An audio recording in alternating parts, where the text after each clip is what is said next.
अल हिजाज news से मैं हूं आकाश नियाजी।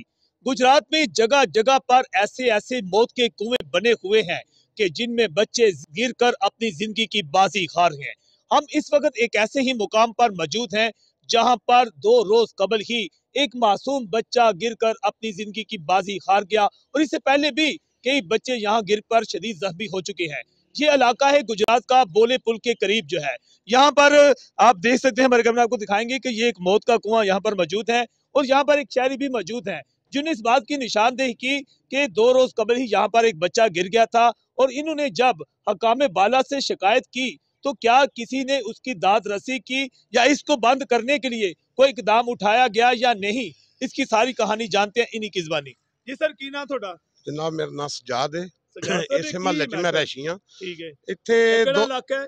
ये बोले पुल दे बिल्कुल नाली दे किनारे ते वे ठीक ये है, वाकया। और बल्दिया इत्थे तकरीबन हर रोज 2 दफा 3 दफा चक्कर लांदी है। ठीक है। इस ढक्कन वास्ते असी बल्दिया दे दफ्तर गए 2 दिन पहले। इत्थे एक बच्चा गिरिया, उस बच्चे नूं बाहर कढ़िया, फिर मैं उत्थे सीओ साहब दे अगे जाके रोया वां।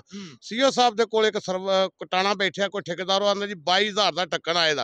असीं आख्या हुण साडे कोल 22,000 रुपया तां नहीं है। कहंदे तुसीं ढक्कन दे जी हाँ, पैसे दिओ। ढक्कन दे पैसे होने दे चेड़ते मैं 22,000 रुपये दा ढक्कन देना वा ठीक है। कि जेड़ा 2 या 3,000 दा ढक्कन आउंदा सीओ साहब ने बिल्कुल 22,000 दा ढक्कन कित्थे हुंदा? ते सीओ साहब ने साडी कोई गल नहीं सुनी है ठीक है। और उल्टा मजाक करके दफ्तर जिस तरह ਅਸੀਂ वापस आ गए हैं। फिर नसुल्ला को गए, नसुल्ला कह के मेरे को ढक्कन नहीं है, सीओ साहब ने जो आर्डर देना है मैं वो कर सकना।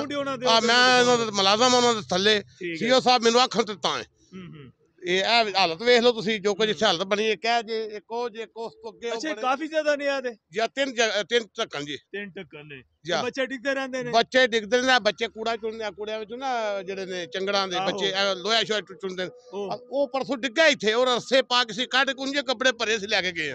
क्या हालत वेखो। कितना क डूंगा होना सर? तकरीबन 40 फुट डूंगा जी। ए वाला जी। नाज़रीन, ये 40 फुट गहरे जो हैं मौत के कुएं यहाँ पर मौजूद हैं और जिस तरह इन्होंने बताया कि ये इस मसला को लेकर म्यूनिसिपल कॉरपोरेशन के दफ्तर भी गए और इन्होंने इल्ज़ाम लगाया है कि चीफ ऑफिसर ने इनकी बात तक सुनना गवारा नहीं की और एक ढक्कन के लगाने की जो कि इंतजामिया की जिम्मेदारी है, डिप्टी कमिश्नर गुजरात की जिम्मेदारी है, वहां पर जो एडमिनिस्ट्रेटर हैं आमर शहजाद कंग की जिम्मेदारी है, चीफ ऑफिसर की जिम्मेदारी है। उल्टा इनसे पैसे मांगे गए कि आप 22,000 पे एक ढक्कन के दें तो हम यहाँ पर ढक्कन लगाते